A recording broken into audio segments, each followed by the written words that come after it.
In the last lesson, we learned how to solve LTI differential and difference equations.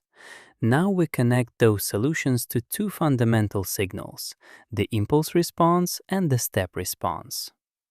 The impulse response h is the output of an LTI system when the input is the unit impulse, delta of t for continuous time or delta of n for discrete time. The step response S is the output when the input is the unit step, u of t or u of n. Because any input can be built from shifted impulses, knowing h completely characterizes the system. But h and s are not independent. They are related by integration and differentiation in continuous time and by summation and differencing in discrete time. Let's derive the continuous time relationship.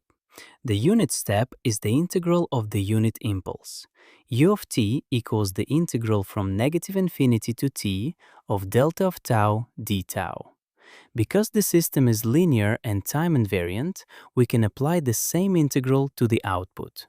If delta of t produces h of t, then integrating the input gives u of t, and integrating the output gives s of t equals the integral from negative infinity to t of h of tau d tau. For causal systems where h of t equals 0 for t less than 0, this simplifies to the integral from 0 to t. Going the other direction, we differentiate. H of t equals the derivative of s of t with respect to t.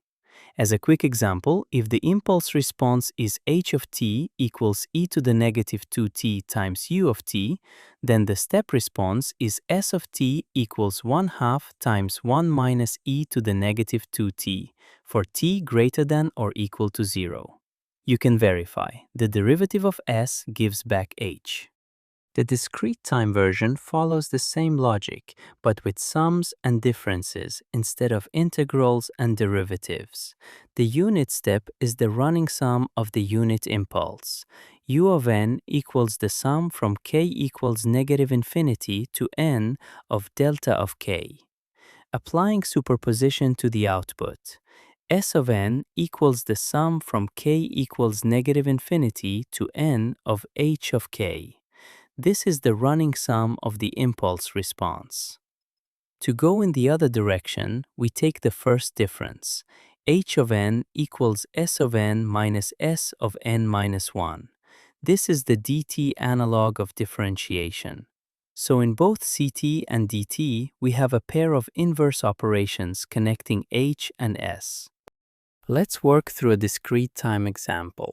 Suppose the impulse response is h of n equals delta of n minus delta of n minus 2. First, let's identify the non-zero values. H of 0 equals 1, h of 1 equals 0, h of 2 equals negative 1, and h of n is 0 everywhere else. To find the step response, we take the running sum. S of n equals the sum from k equals negative infinity to n of h of k. For n less than 0, no terms contribute, so S of n equals 0.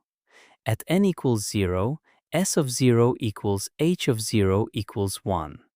At n equals 1, S of 1 equals h of 0 plus h of 1, that's 1 plus 0 equals 1.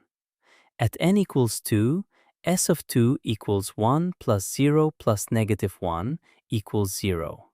For n greater than or equal to 2, S stays at 0. So the step response is S of n equals u of n minus u of n minus 2. Let's verify.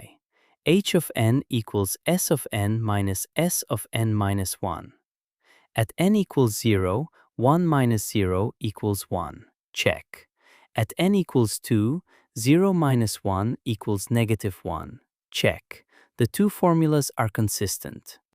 To summarize, the impulse response h and the step response s are related by 4 key formulas. In continuous time, s of t equals the integral of h from 0 to t, and h of t equals the derivative of s. In discrete time, S of n equals the running sum of h from negative infinity to n, and h of n equals the first difference, S of n minus S of n minus 1. Knowing any one of h or s lets you find the other. These relationships are fundamental because the impulse response fully describes an LTI system, and the step response is often easier to measure in practice. In the next lesson, we will explore Fourier series and how periodic signals can be decomposed into harmonics.